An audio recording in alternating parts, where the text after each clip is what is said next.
It's really shocked situation that we are living now in.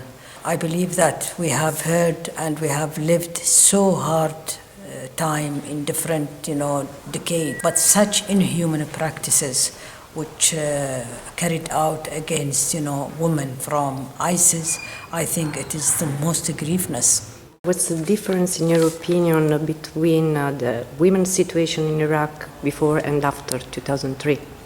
The main thing is that we have broken, after 2003, we have broken the situation where people, they cannot speak, they couldn't speak.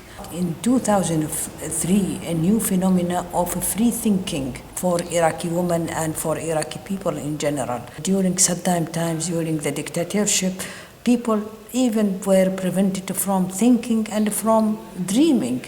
But now with a new situation, with the free thinking, that people, they can really think about their human issues, they are thinking about how to start building their lives and what they want, and they are connecting the world outside the world. I can feel that they have engaged in many activities, though that the situation is not stable, and that we miss the security, and still we are living in a conflict situation. But anyhow, I think that the beginning of the development is that the human being is being, giving the freedom of thinking.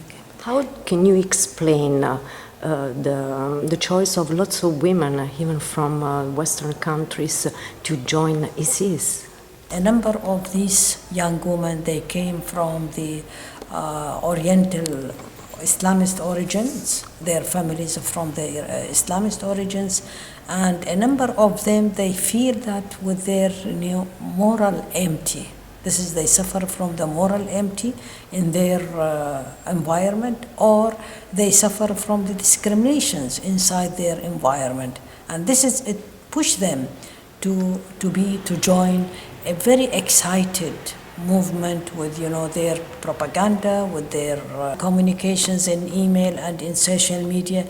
These women or these young people, when they will stay there for a long time, they will feel regretting about their joining the ISIS. And that's what happens now. That's now a number of them, they want to come out, and they came, some of them, outside, and they regret about that they're joining this. So I believe that's because they find that it is really not what they believe on. The important things, that it is a lesson for the Western governments to think how they have to really integrate these young people into society in a very, positive way, not in the negative way.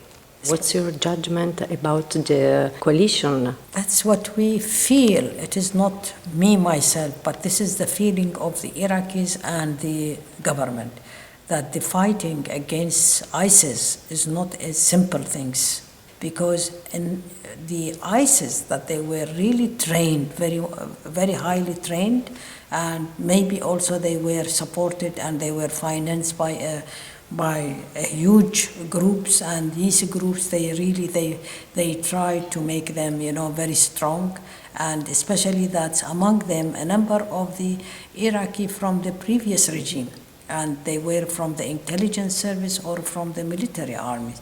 So that we need, because due to our army situation, our army is still under building, still is not really a strong army can fight against ISIS. It's true, and we think we need all international support in fighting against ISIS, not only in military, because it's not only a question of military operation, it's a question also of how we can really fighting against the terrorist ideas, the terrorist ideology, and the fundamentalist ideology which is spreading not only in Iraq but all over Arab countries now.